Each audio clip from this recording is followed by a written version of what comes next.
What happens to our identity when our mind vanishes into the infinite ocean of the ultimate? Let's find out.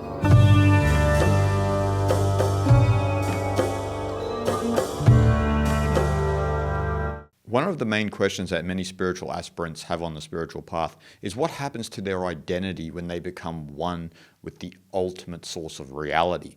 Now, there are a group of texts that tackle this like no other, and they are called the Nididhyasana texts, which are the texts that one comes across on the cusp of enlightenment or when one has gone beyond the pale of enlightenment. And today we will discuss one of those Nididhyasana texts, which is the Ashtavakra Gita. Now, for those who are unfamiliar with the Ashtavakra Gita, this is one of the most powerful texts in the world. And this is one of the Nididhyasana texts, as I mentioned.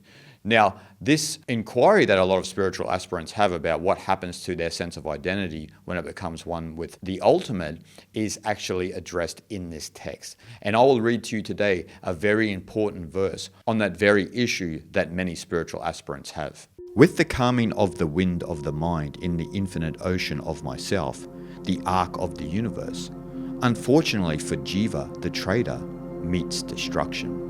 Now, first of all, to understand this passage at its depth, we have to understand what Jiva is. Now, Jiva is ego, persona, system, your identity. Everything that you believe you are, that socialization process that you've endured that has become your name, your religion, everything about you that you think is you, any part of identity that you can think of is the Jiva. Now, when we think of the infinite ocean of myself, as Ashtavakra says in this verse, we need to think about the ultimate reality of Brahman.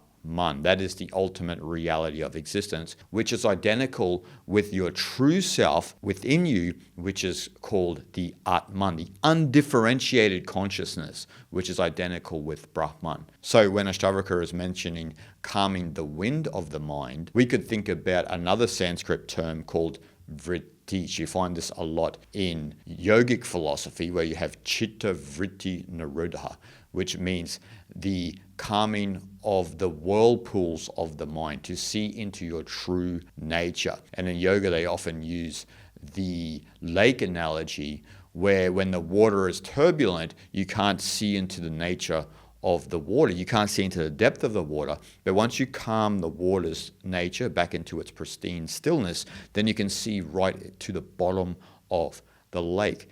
Now, that idea is overlaid into this verse by saying calming the wind of the mind here, so that we can understand the true nature of ourselves. And so we need to think of vrittis in relation to this, right? Vrittis are that whirlpool of the mind. We need to calm that whirlpool, calm the waves of the ocean, so to speak, because Ashtavakra is mentioning here the infinite ocean of Brahman. And interesting that Ashtavakra mentions Jiva in the sense of a trader here. So someone who defines their life by their actions, so to speak. That's not to have a crack at any tradesman out there, anyone like that, but Ashtavakra is using the trader here in the sense of the merchants, right? In the sense of commerce and merchants. So his or her actions are their commerce, so to speak. And so the Jiva's good and bad actions are their profit or loss. And so you see the Jiva going through life like a merchant, where we're trying to trade and get something from life. And so the world essentially is like a business for the Jiva, where we're constantly in this transactional attitude where we're treating life as some sort of transaction, and we're always looking for whatever is good in life and avoiding what is bad in life. And so we're looking at life in essentially from a perspective of profit and loss, which is a complete insane way to look at the world when you think about it. And so the Jiva is going around as a trader, trading with the world in this way. But Ashtavakra says that, unfortunately, the trader meets destruction, essentially vanishes, when the calming of the mind into the infinite ocean occurs.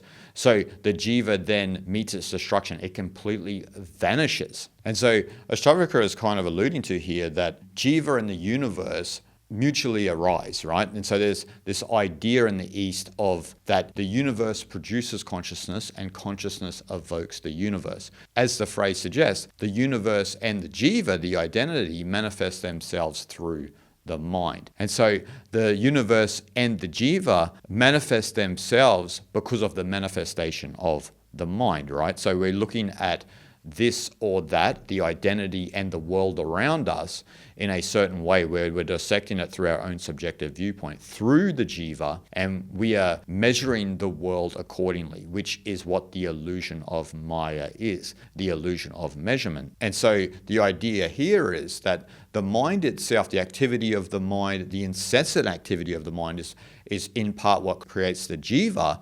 And so when that vanishes, the identity, the Jiva itself, too vanishes. And Advaita Vedanta would probably take it a step further and say that the whole universe vanishes as well, because the universe produces consciousness and consciousness evokes the universe.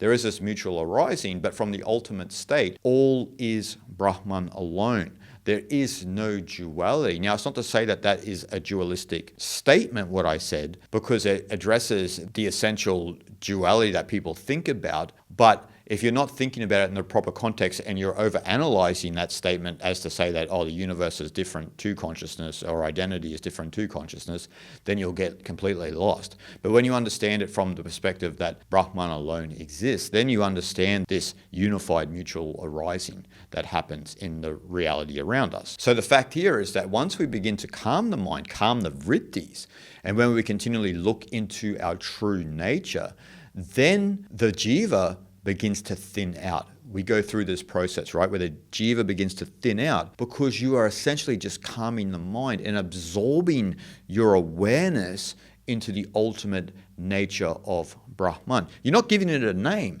It's just a process that you are going through because you are beginning to down-regulate the vrittis, the activity in your mind, and you are not acting from the conditioning of the Jiva, the socialization process that we've all enjoyed. You've ceased to act from that because you are practicing viveka, discernment. You can see what is real and what is not real. And so you are not acting out of the motives of the Jiva, and you are seeing it for what it truly is. These are just bubbles arising in the infinite screen of consciousness, which is Brahman. And so you're not acting from that place anymore. You are seeing them for what they are.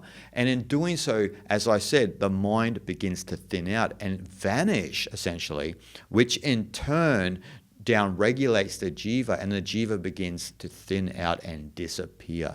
It doesn't mean that you stop acting as an individual, but it means that the conditioning of the Jiva and the activity of the mind don't have a strong influence over you anymore. And so you cease being a hostage to that conditioning, and you're not listening to the story that you tell yourself, the story of identity that's continually playing in your mind. You can see it for what it is.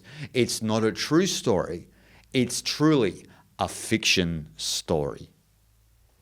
Shanti, shanti, shanti.